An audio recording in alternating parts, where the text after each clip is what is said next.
Hi, friends. Welcome to the Kindness Warrior podcast. I'm your host, Carly Riggs, and we have such a fun episode for you. We have the Fortwengler family. We heard from you, our listeners, that you are loving the episodes that feature member success stories, so this episode will not disappoint. Just a little tidbit of information to let you know, this recording came out of the archives, so a few of the dates mentioned aren't really relevant anymore, but I can assure you that the rest of the content is relevant. My co-host for this episode is Lucas Fortwengler, who had just returned home from receiving the Congressional Medal of Honor from Washington, D.C. Lucas and I interviewed his sister Kaitlin and his dad Steve.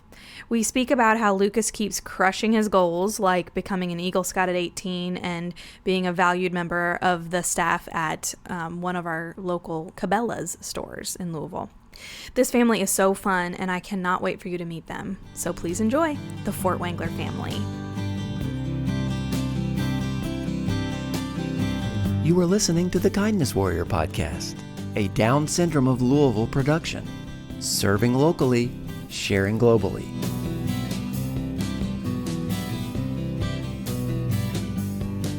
Today, we get to share another success story of a Down Syndrome of Louisville superstar. Our guests today are his wonderful family members who have helped him reach his full potential.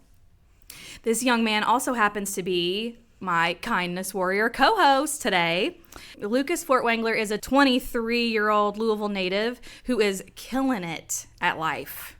He is an Eagle Scout, a college grad, a star employee at Cabela's, an active outdoorsman, and most recently was the first person with Down syndrome to ever receive the National Congressional Gold Medal. It is my honor to have Lucas Fortwengler co-hosting with me today. Hi, Lucas. Hello, Carly. I'm so glad you're here. Always. Thank you so much for joining us today. So I'm going to let you introduce our lovely guests today, but first, I'd like to ask you a few questions. Is that all right? Of course. Okay. So you've been crushing your goals, your Yes. life goals. You're like killing it at being an adult, right? Yes. So what's next? Like, what do you want to do next? In the future, one day, it'd be pretty cool if I be like stronger and more, amazing at it, and pretty much new with me and everything what I do with my goals with these two right here helping me out, and my mom helped me to make my gold medal from Washington D.C. That makes my dreams bigger and dreamer and more big, and everything that's going on is super great. Yeah. So like your goal is to just keep getting better. Yeah. Yeah. And when you say stronger, you mean like at the gym? Yes. Oh, cool. So you're like a gym rat. Yes. Awesome. So how often do you go to the gym? Like 3 days a week. Nice. You do like to do push-ups. I should have Yes. I should have known like that it's because you go to the gym so much. I Yes. love it. Okay, so I think you might have already mentioned it, but I'm still going to ask you because it might be different. Of course. So what is the thing that you're most proud of? The more I'm proud of is my dad making me happy for everything when we do, going more like traveling, more vacations, and pretty much everything we got going through, from going hunting and got my first deer, my first buck when I got it, shot one, and that makes my dreams big when I caught that deer. Yeah. And it makes my dreams big and dream and more futuring when I be more and more famous when I am. Yeah. So you're very proud of. So you just got your first buck. That's a huge deal. Yeah. Yeah. So that's what you feel most proud of right now. Yes, and Yeah. more trending to me. Yeah, and just you love your life. It sounds like. Yes. Yeah. So tell me about this Congressional Gold Medal. The gold medal, my mom helped me to got me started when she passed away. When she was alive, she helped me when I do what I can do when my future will be, and like with these two help me out with that with my dreams. Mm-hmm. It's going to be true, everything that's going on when she picks on me with my sister is. Yeah. And I love her for it. But Yeah. I shut my mouth instead, and when I listen to her. But most of all, I'm happy, and I love she makes my dreams better. Yeah. So the congressional gold medal, it was for you did community service. Is that right? Yes. So you did community service with the Boy Scouts? Yes. Awesome. And so you for years and years and years and years and years you did community service. Is Yes. that right?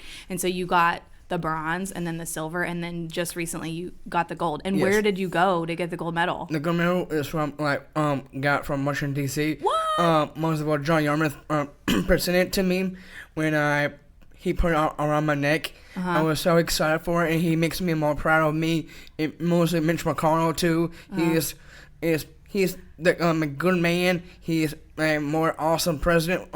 Like the vice president of that state. He's doing great. So you got to meet John Yarmouth. You got to meet Mitch McConnell. Yes. You got to meet all the Kentucky bigwigs, right? Yes. That's so cool. And they all were like, Yes. Congratulations. Gave you a pat on the back. That is so neat. It is. So neat. All right, friend. Are you ready to put on your co-host pants? Let's bring it.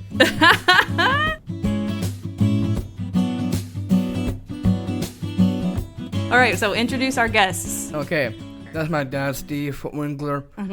He is a good man, mostly a little bit hard-headed sometimes. Not too much, but most of all from not too big wrecks, but he always be that mad. Anyway, when we get back, when we do anything, we get back home, we watch some SEAL team and SWAT. Yeah, You know. I love it. Okay, and who's this? This is my sister, Kaitlin Fortwengler. She's good and a little bit more protective sometimes, and she always bugs me all the time. She wants to.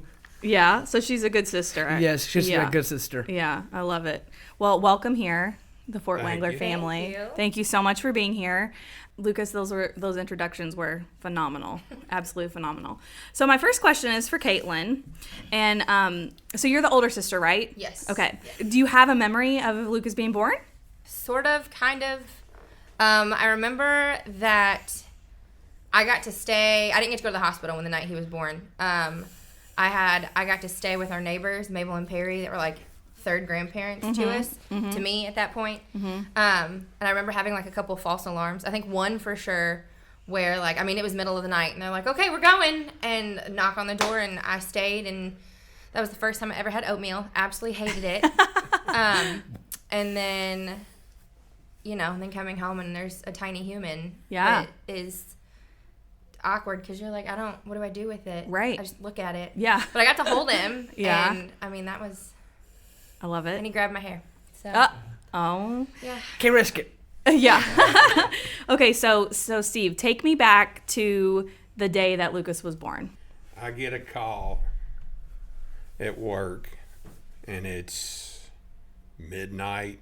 And you worked at Ford? I worked at Ford. I worked a night shift. And I went home, and then we went to the hospital, and it was a false alarm. So we came back home. Her doctor said, just take it easy. And so she went in and got in bed, and that was in the morning, and it wasn't long after that, few hours or whatever, her water broke, and we were back to the hospital. Right. Her biggest fear was it was a leap year, and she didn't want him born on the 29th. Oh my gosh. And she was, she talked with her doctor for weeks and weeks, I don't want to. And he said, well, don't worry, that won't happen. And so then he came along, and Was it on the leap year? I have to know it that. was, yes. Born on the 27th, and, that year was the extra day. I never knew that. 96. Yeah, and he come along, and, Mama treated him. We both did. He's a normal kid. So what was the diagnosis like? Did they so tell me the year again? 1996. 96. So what was that like when he was born? Well,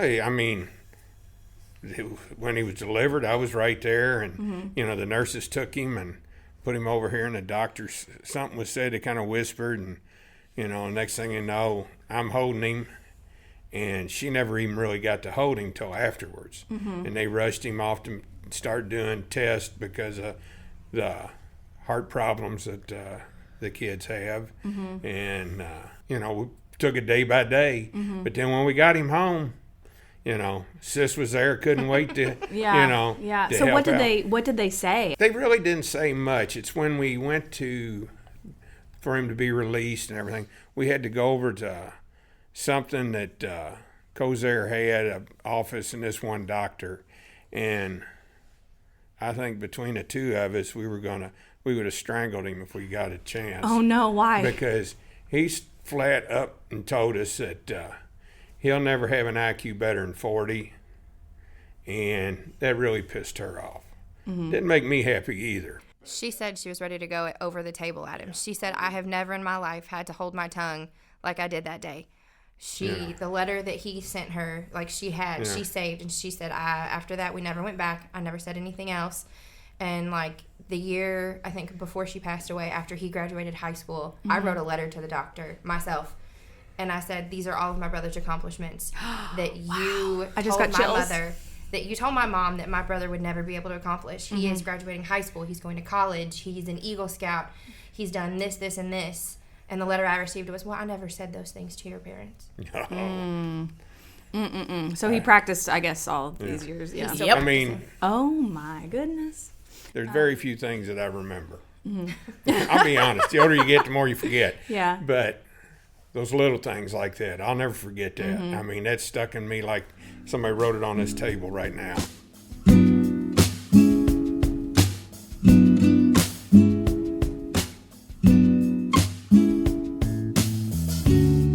So, Kate, what was it like growing up with Lucas? Normal. Yeah.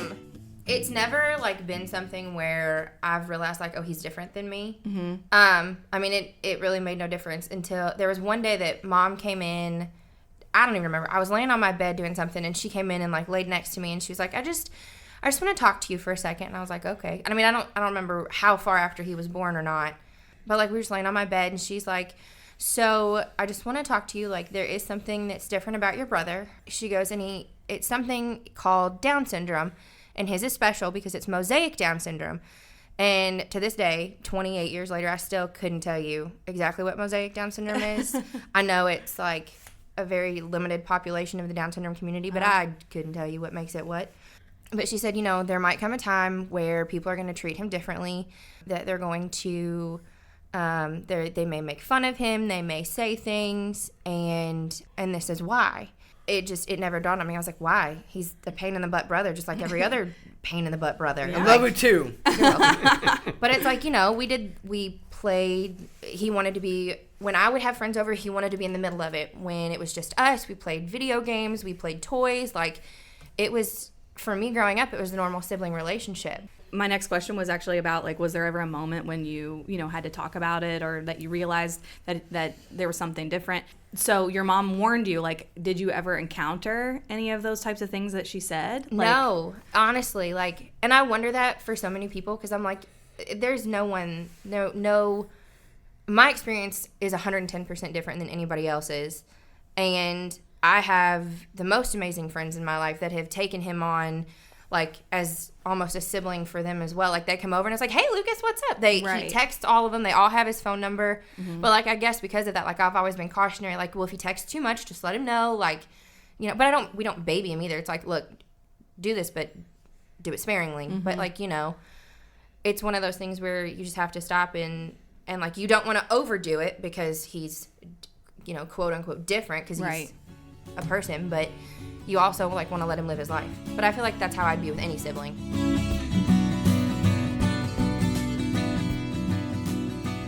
Okay, Lucas, you ready to ask a question? Please. Okay. For both, what is your favorite Lucas story?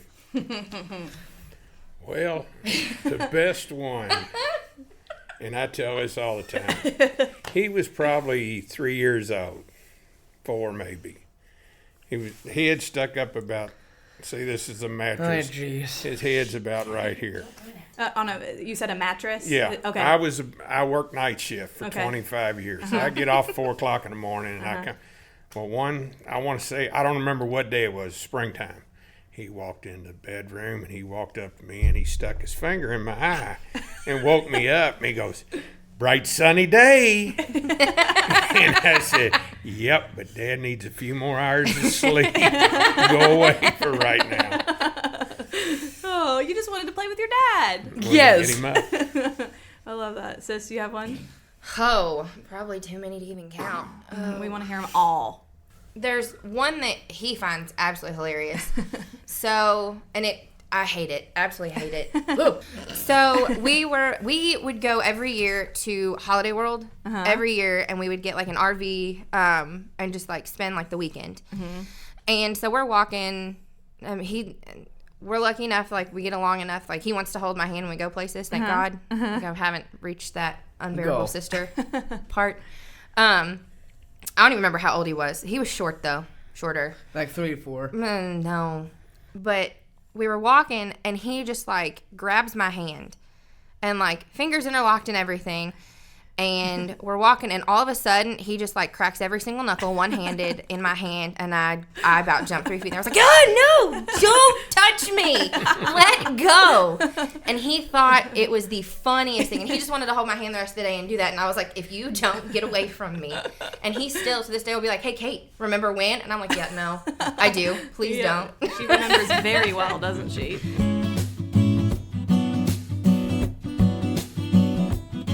Have I never gotten more attention than you? Did it ever make you mad if I did? Yeah, so some siblings, you know, when they come to our sib shops, our classes that are for siblings, some of them struggle with the fact that their sibling gets more attention. Yeah. Whether it's because of therapy or, you know, just any of that kind of stuff. Yeah. Did you ever experience that? No.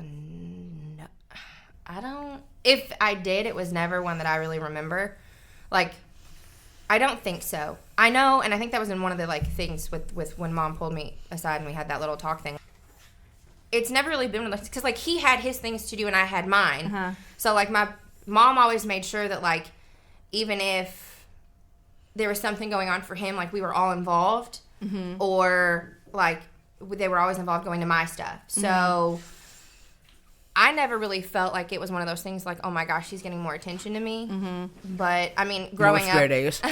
And straight A's. but like growing up, we played video games and like, oh yeah, he was spoiled. Like if we get into a fight, Mom can be like, okay, no, it's his, and it's like, oh well, okay, fine then. Yeah. But I mean, attention wise, no, he had his thing. He did Boy Scouts with Dad. Like they did their thing. Like Mom and I would do ours, and like then we'd split it up occasionally. So I never really felt like it was one or the other. Yeah. So it was Great. very evenly dispersed. And we always did a lot of stuff together, too. And I think that was so that neither one of us felt left out. So Dad, kind of in that same vein, like, when Lucas was younger, were you carting him around a lot? Was he doing lots of therapies and things like that? Or did you kind of just do your own thing? No, his therapy all came to the house. All the therapists came to the house. So that kept us from running. But, I mean, he was a homebody when he was little. I mean, and I've told this, you know, we decided to go someplace and get in a car and back out and get to the end of the driveway. We go home now. Like clockwork, Carly. I mean, like clockwork. you know, and then it progressed to where we got a little farther down to the end of the street, get ready to turn out to go someplace. We go home now. We there, you know. Can we go home now? It wasn't an "Are you there yet?" or an "Are we there yet?" It was, "Can we go home now?" We go home now. You know, and it just constant. You know, and it stretched to where now he gets in the car and 10 minutes down the road, he's babbling, and then all of a sudden you don't hear nothing, or he's singing, and all of a sudden it goes quiet. Oh, he's passed out. Yeah. So you know you like to sleep in the car? Yes. The car makes me sleepy too. Oh, he's out like a light. You could be in the middle of conversation, but Yeah. he's gone.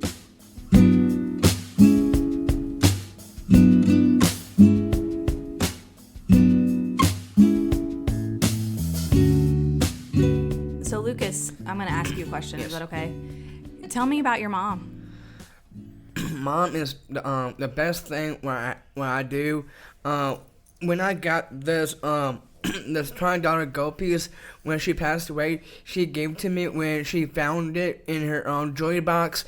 Then she dug it out, and there's a old chain she had, and she supported me what I do, and she makes me proud, makes me happy, and makes me more cheerful, and I hate doing the being ashamed for her passed away, and she is my heart and joy. She makes me do. We watch The Voice every time, and America Got Talent. She's one of my heart, and she helps me a whole lot when she dreams my dreams. When she got me, when she had sis, and now she had me too, and mostly dad. He had dad too when we got like emotional, and I got emotional like. Mm-hmm. Like mostly now, but mostly excited for my mom, and she makes me more proud and happy. That's beautiful. That's beautiful. So, you just said so many beautiful things. I'm trying to process what you just what all you just said. So, so your mom's in heaven. Yes. Yes. But you dream about her. Yes. Yes, and she still is guiding you, right? Yes. So one of the things that I have seen in the last couple of years, because we're getting on about 2 years, is that right? That she passed on, that you've really thrived, and I feel like maybe it's because you're dreaming about her. Yes. Yeah. It's something that it really is quite remarkable, what the growth that I've seen, all three of you really, but especially Lucas, because I see him the most, but just this, it's like this drive that he has, this new power that he has, and I feel like it's your mama.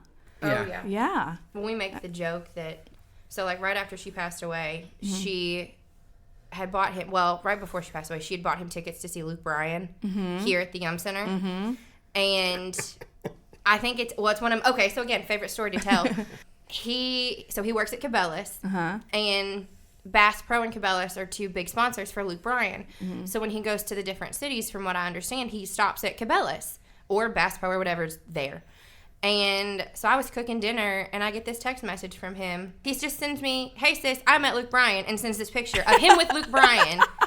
And I was like, "Excuse me, I didn't get a phone call? What?" And we were going to the concert that night. Oh, my gosh. And, we were joking. Hey, I met Luke Bryan. Yeah. No big deal. So, we always say, that was Mom. If anybody was going to meet Luke Bryan, it was him that day. I was going to say, she didn't bring up the part that she spent 2 weeks trying to get meet and greet with Luke Bryan. But, I did. I called every radio station that had the tickets. I was on hold with so many, and then obviously it didn't happen. So. And then he just happens in on Lucas's shift at Cabela's. So, just quickly for our listeners so that they know. So Lucas he's been working at Cabela's 4 years? Yes. And it is through Down Syndrome of Louisville's Career Solutions program, which is one of the wonderful programs that we offer here. And we will have some of our staff, some of the team members that run the Career Solutions department, we'll have them on the podcast soon. But do you want to tell us a little bit about your job? My job is the great thing about one of my coworkers. They make me happy when we do a lot of things like doing potlucks on Fridays and anything we do. And I love my bosses like Kim, Ryan, and Gary, and everything. With all my friends at work, and mostly more of my friends in the warehouse too. And all my friends I love on the floor, I love so much. What do you actually do at Cabela's?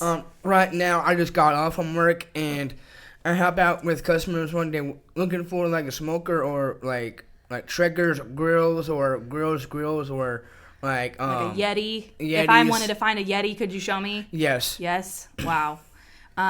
If I wanted to find a tent... Yes. You know where those are? Yes. Oh, man. I've never been to Cabela, so I know that I would be lost if I went there, so I would definitely come find you. Yes, and one more thing about Cabela's club cards. Oh, every time you sign up, you get a 2% points back on a card, and anything by one purchases, anything on sale, anything you save, more points you save is up to 20 or 60 saved money you save up. Oh my gosh. So I guess Cabela's is going to be our first sponsor of the Kinda Kindness like Warrior that. podcast, because that was the best plug for Cabela's I've ever heard in my life.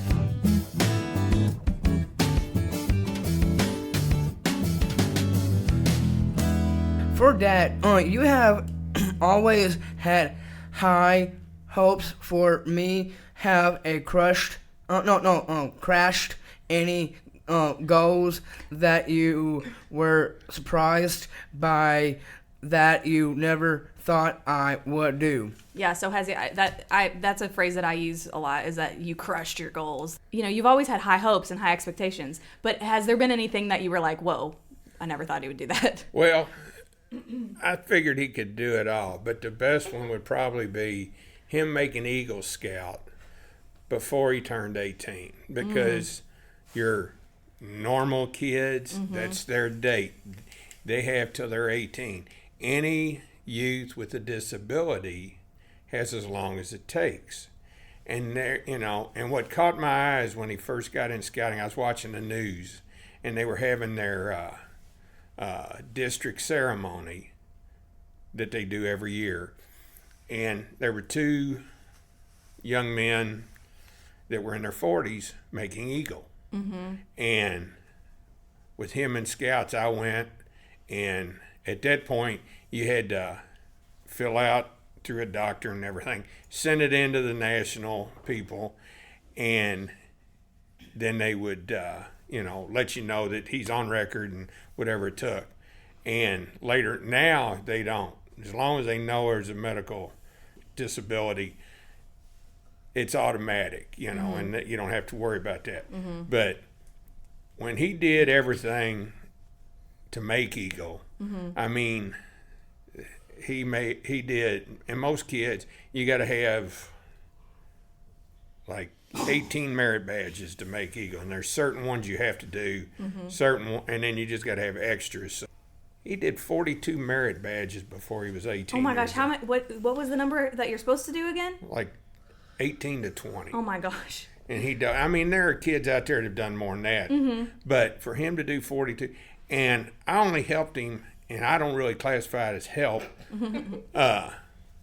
getting him there, but two of them, one of them was hiking, because either hiking, biking, or swimming. Well, we know he's not a swimmer. We know he doesn't like bicycles. So part of it is 5 10-mile hikes and then a 20-mile hike.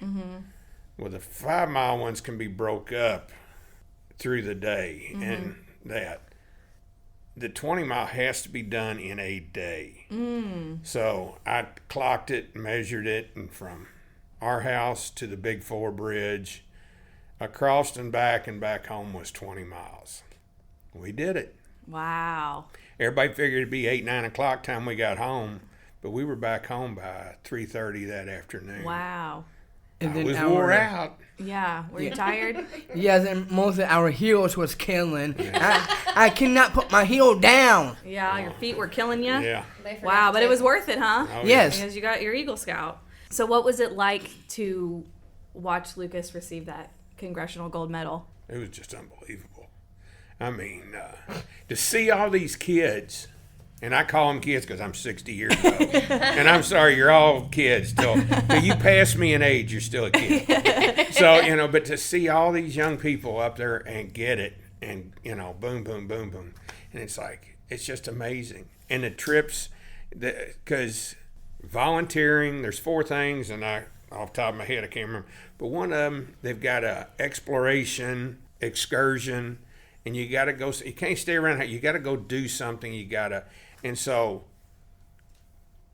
we went to Charleston, South Carolina, stayed on the USS Yorktown, came back, saw some sights, went to a campground in North Carolina, went to the Indian Reservation and did all that. Spent a week. That claimed him for that, but to listen and to see him do that and everything, and then watch all these other young people get up there and do stuff and do trips that were just astounding, But to get that award and everything, and the people that he met, there was seminars for him to go to, and he wanted to go to this health and fitness, and Does that surprise you? there was Mr. Jim Rat. a Can't help gentleman that was a retired football player, or NFL football player for Washington. There was a gentleman there with basketball. There was a lady there that is athletic director for, and I can't remember the college.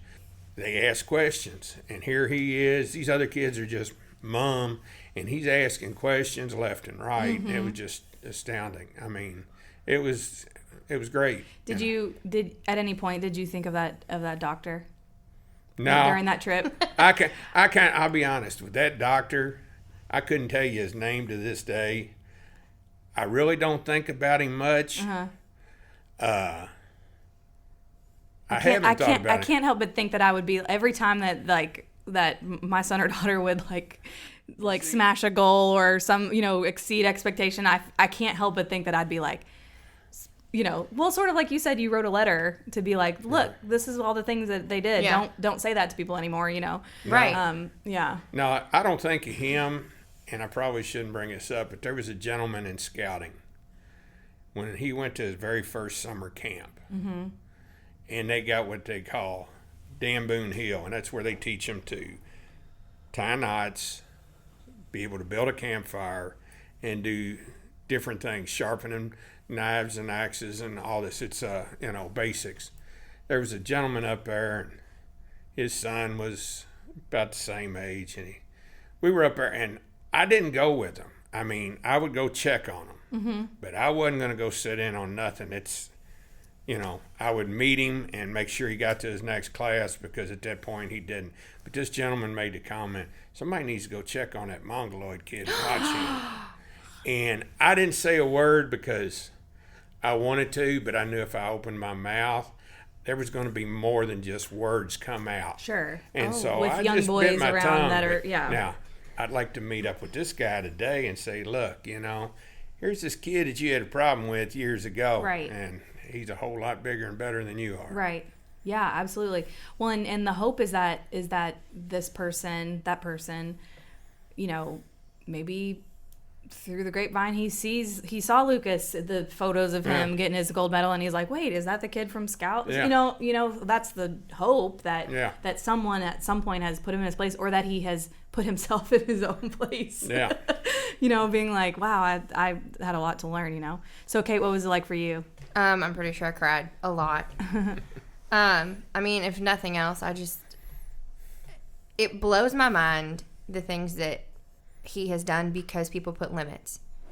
Like, if you or I did it, it'd be like, oh, great, congratulations. Like, yay. Right, it wouldn't be a big deal. Yeah. Right. But, because he's different, it's a huge deal. And he's done almost all of it with little to no help from us, which just and I don't know, mine's not so much like, oh, he has Down syndrome, he did this. It's like I blow it up because it's like everyone else has put limits on him. Right. And he is continuing to, like you say, crush his goals. Right. And he's fighting this war that he doesn't even know is happening.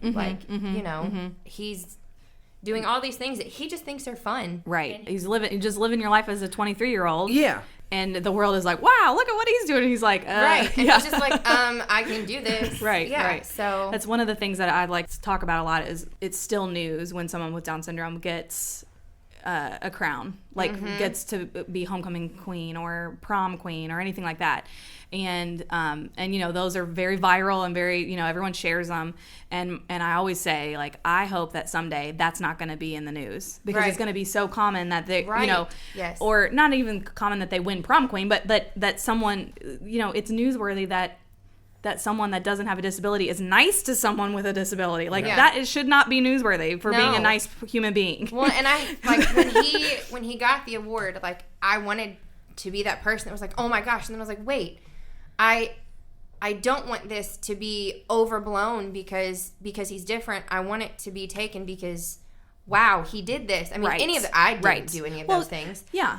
And the other, and to the credit of the program, I mean, it was an amazing accomplishment no matter what. Like, Yeah. all of those other kids that got that gold medal, they were also in the newspaper. Yeah. At where, like they were. Well, there were only 8 kids from the entire state of Kentucky. Right. 1 girl, Yeah. 7 guys, and so he happens to be the one person with Down syndrome. Right. Okay. Yeah. Yeah, exactly. Well, and you are the very first person with Down syndrome to ever win it. So, like, yeah. So hopefully, more people will join the program. More people with Down syndrome will join the program. And now that they know about it, and now that they have seen you do that, so you paved the way for them. You're for opening that. doors. Yes, it's amazing.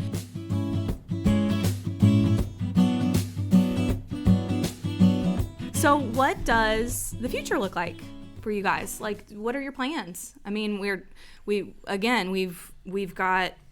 been crushing all these goals, and Lucas says his next goal is to keep getting stronger. But like, what does it look like for you guys, like for the future? I don't know. You don't know? Well, you were telling me before we were recording, you were telling me that you kind of have a plan for like your house and stuff like that. So talk about that a little bit. Well, my game plan is, and I just thought of that, I've listened to, and nothing against the parents of any kid, but I've listened to some of the parents here that they've asked, well, what do you do with Lucas when you go someplace? Leave him at home. He knows how to take it. He knows how to do everything. He can fix his own lunch. He can fix, we've worked on that. Yeah, there's something. And I've heard so many of them talk about, well, I don't want him to know how to, I want him to learn how to work out off the microwave. Now, I want him to learn how to cook on a stove. Mm-hmm. I don't want a microwave because, well, just like last night, I did those deer steaks, and I like them country fried. A lot of people say, it's bad for your system. Everything's bad for your system. But then I always make enough that there's leftover for him to take to work. Uh-huh. So that's what he had for breakfast this morning. Mm-hmm. Deer steaks and biscuits, and he had them for breakfast. And he's got some for Friday morning if he wants. Mm-hmm. But I'm working on getting a house. God love my wife before she passed. She wouldn't give up cigarettes. He and I have gone through and repainted the whole inside of the house. We've gotten rid of a lot of stuff that we didn't need. We've redone the basement. We've done everything.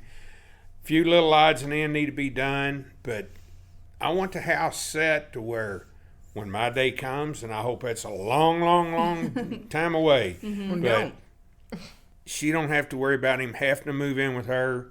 He can live there. Maybe get a few of his buddies to move in and pay some rent to him to help pay utilities. Yeah. But he's got enough income coming in, and hopefully I'll leave them both. That'll help bankroll and set them up. But he can live there. Tark 3 can pick him up, Uber, whatever.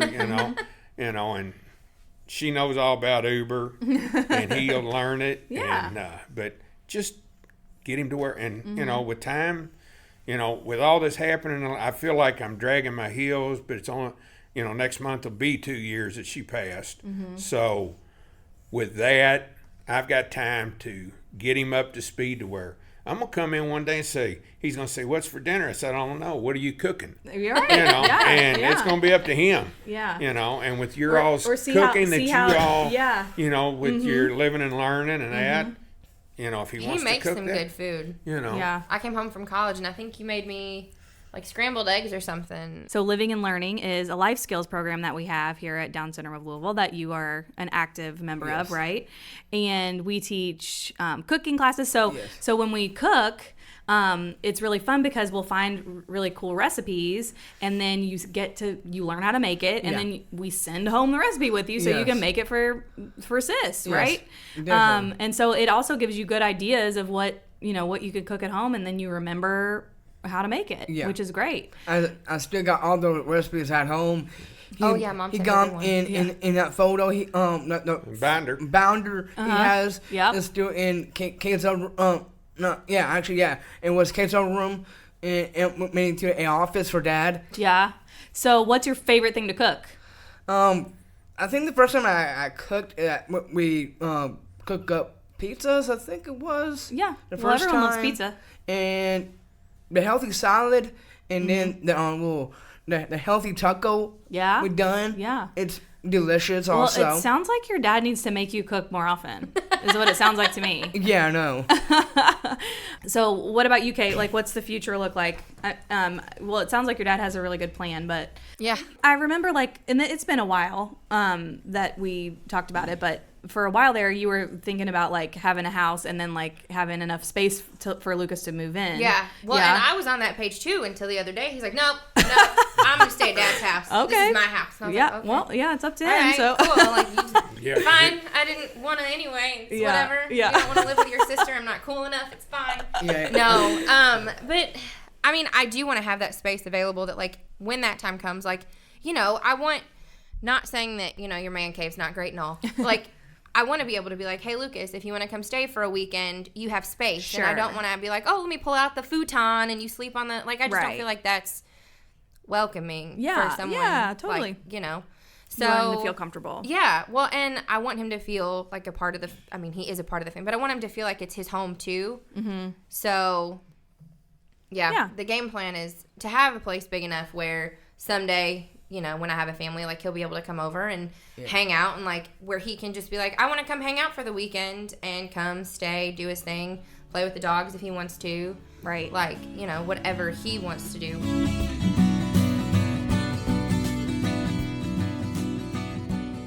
For okay, well, Vance, what do you give to a new sister or brother who just found out that their sibling has Down syndrome?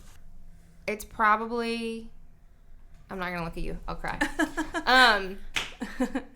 I wouldn't change a thing for the world. They're going to give you more than you ever expected to get from a sibling. Mm-hmm. And I mean, while we butt heads occasionally, like, he's probably my biggest fan and my biggest supporter. Like, I went to school for musical theater, and, like, no matter what I did, any performance I was at, he would be there. Mm-hmm. I would get, like, you know, a letter and a card in the mail, and it would be like, I'm so proud of you or something. Mm-hmm. And I think he's just given me more positivity than I ever imagined. And it's not something that he has to try to do. It's not something where, like, you know, you're having a bad day and he, like, comes and, like, finds you and, like, has to make you happy. It's just, his personality is just electric. And I think that's anybody with Down syndrome is, like, you enter into this world that you never even knew existed when you end up with a sibling or a friend with a sibling who has Down syndrome. It's just this nice new invitation to this new world that you never knew existed, that once you're in it, you're stuck, and it's probably the best thing ever. Yeah, absolutely. That's what happened to me. I don't have a sibling with Down syndrome. I have some friends with Down syndrome, and it's like you get bitten by the bug, and then it's like, I want everyone come to me. I want all the friends with Down syndrome. Anyone who, empathy, like that natural empath. Any of my students, I mean, I'll be having a bad day or even get off of a phone call that made me upset or anything like that, and someone notices. Someone in that classroom notices immediately and comes and hugs it out. And you get a hug or, like, something, right, yeah. or just, yeah. Absolutely. Well, thank you guys so much for coming and spending your time with us. We're thrilled to have you. Lucas, keep crushing it, man. Oh, I will. You are just a rock star, and we're so proud of you. And you guys got him there, so thank you for that. And I'll come see you at Cabela's. Yep. And I will get a membership card.